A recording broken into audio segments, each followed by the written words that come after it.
But when we return, that's what we will be discussing. Let's leave it right there and continue the discussion.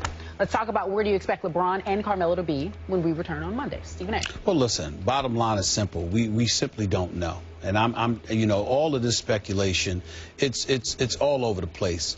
LeBron James would love for Melo to be in Miami with him. Melo would love for LeBron to be in New York with him, but they both would love to play together.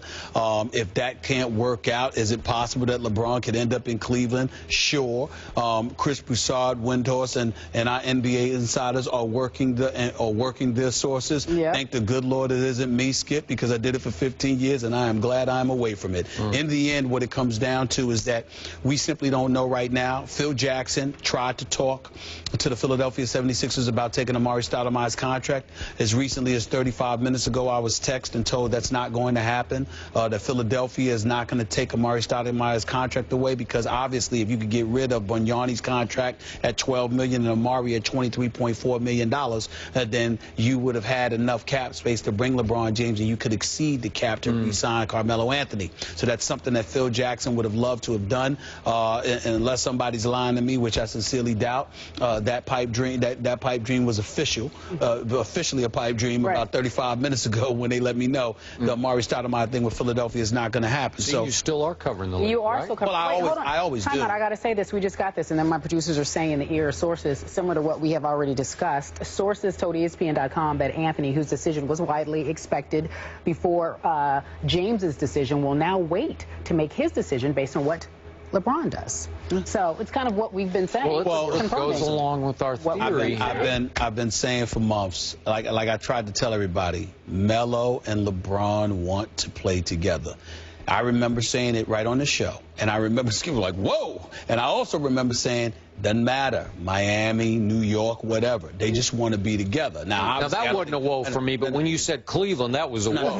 I didn't say Cleveland, but not Melo and Cleveland. LeBron might want to go back. Cleveland never came out of my mouth about Melo. No. But again, I'm not ruling anything out anymore. I mean, I don't know. I really, really don't know. All I can tell you is I stand by what I said. Melo and LeBron want to play together. And the reason why that's significant is because Bosh is out there dangled in the wind with that max contract offer from Houston. So understand that even though LeBron and them are not pushing you out the door and saying, I can't stand you, because they got love for him too and their brothers, in the end, he's tight with Melo. And he believes in Melo. And Melo believes in him. And they want to play together. Now, that doesn't mean it's going to happen, because it has to be made to happen financially. But they want to play together. That's the only thing that I have been adamant about before this free agency period began, and I stand by that now. And obviously it's been confirmed because we see Melo waiting. So should we expect that Chris Bosh will also be waiting by Monday? I don't think so. I think that if Chris Bosh is smart, he takes the money and goes to Houston.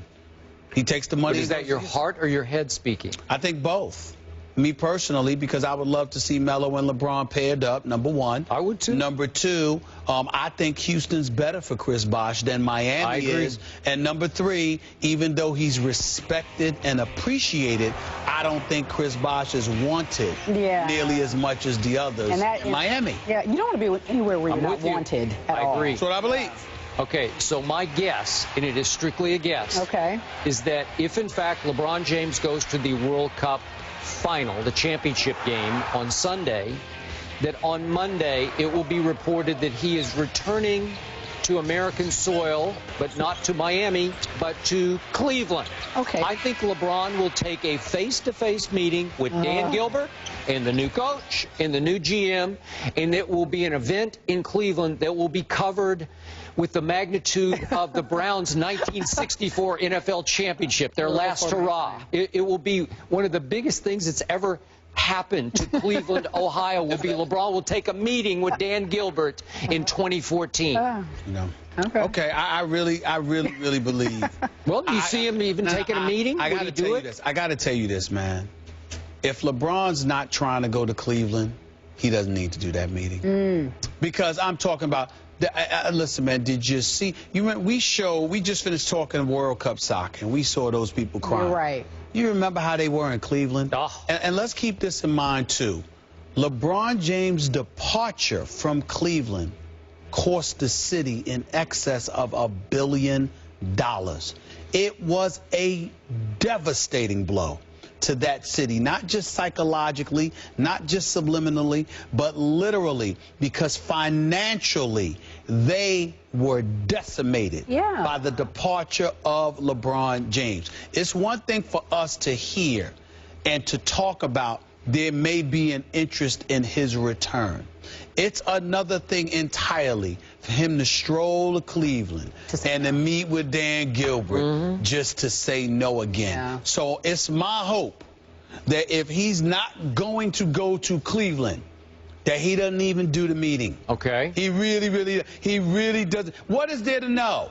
What's there to know? You got a new coach and a new GM. That's to know. That's why Rich Paul, your agent, met with them. But you need to. If you, I'm just saying, if you're seriously considering it. If you're right that this is 50-50, this is a serious... If it's, and it is, and I think it is, but if he knows in his heart, that, because they were always number 2 on the list, if he knows in his heart he ain't trying to go back to Cleveland right now, he don't really need to take that meeting, because those people in Cleveland... Okay, then they need to take that meeting in South Beach with him. They need to come to him. There you go. To take a little bit of the onus and the emotion out of it. That's what I'm saying. I'm not saying he don't need to meet with them. He don't need to roll up in Cleveland or have them drive 30 minutes to Akron and everybody knows. And as he said, it'll be the largest covered event in Cleveland since 1964. Look, we already got Josina Anderson there. Yeah, so what's the point? I'm just saying she's already there. She's already there. Mark Schwartz is already in Miami. Yeah. I mean, you know, everybody talking about it's Cleveland, it's Miami, whatever. All I'm saying to y'all is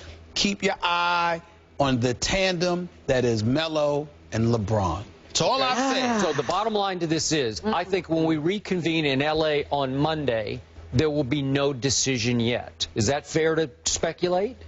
I'd like one overnight by Sunday so we can talk about it on Monday. You know what, Skip? I think it's possible that there's a decision by the time we come back on air Monday. Yeah, it needs to be. I think it's possible. Over the weekend? I know this much. Melo doesn't want this to drag on. Now, he may have no choice. You know, he has a choice, but, you know, I'm saying he may want to wait. He may have to wait if he wants LeBron, but he would prefer that this is over as soon as possible. Melo doesn't like this dragging on like this. He doesn't. You talk about LeBron might like the drama. Melo does not. I agree with that. Melo wants this over. And I appreciate that. As we mentioned earlier, this will be the last time you see the trio until Monday when we're in Los Angeles for the ESPYs. Please tune in. Those shows are always exciting, as most of them are, but it'll be special guests that you... Most of them? Sometimes they're not that exciting. You know, remember that time when the Spurs lost? Oh, no, they won. Oh, okay, my bad. Yeah, I remember that time. We're done. By a record margin. Oh, God. For Skip Bayless and Stephen A. Smith, I am Carrie Champion. We are done.